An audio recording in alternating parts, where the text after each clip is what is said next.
This week started with the chaos, gave almost nothing for 2 days, and then one clean trade made the entire week. If you are someone who struggles with overtrading, this is a week you need to see. So let's start with the 4-hour chart and break down how this entire week played out. Coming into Monday, we had that massive move around 7 a.m., the Trump news scandal. The market exploded nearly 1,000 points in minutes.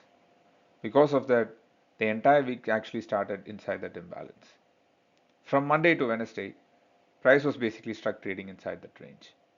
There was no real expansion, no clean direction, just tight, choppy price action. Those are the kind of conditions where forcing trades will kill you. Then things started to shift. On Thursday, the market finally broke lower, and that's where we started to see real direction movement. And Friday just continued that downside move, giving us a strong bearish close for the week.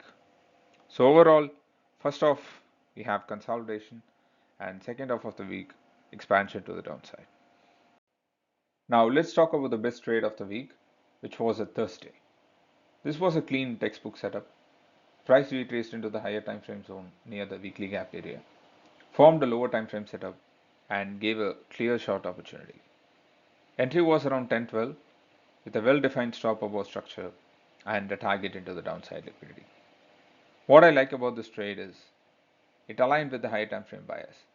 It came after multiple days of consolidation, and most importantly, it had clean structure.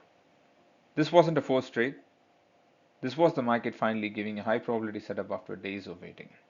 The trade delivered around 3.3 hour, 135 points, and pretty much defined the entire week. Now looking at the overall performance for the week. Monday we have a 2.2-hour win, Tuesday break even, Wednesday 1.6-hour win, Thursday a 3.3-hour win, and Friday 1.5-hour win. Net result a strong positive week. And what stands out here is not the number of trades, it's the quality. One break-even day, no forced trades, and letting the winners do the work. This week is a perfect example of something most traders struggle with. You don't need to trade every day.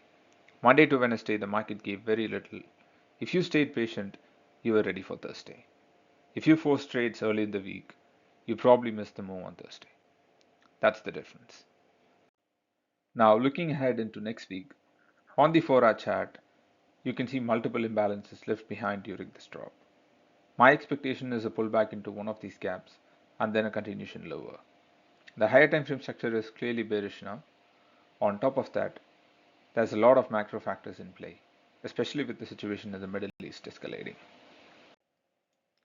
And if you look at the news calendar, we have red folder news almost every single day next week. So overall, expect volatility, watch for pullbacks into imbalance, and be ready for continuation setups. So that was the week.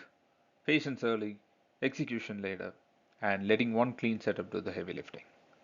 If you found this helpful, consider subscribing, and I'll see you in the next one.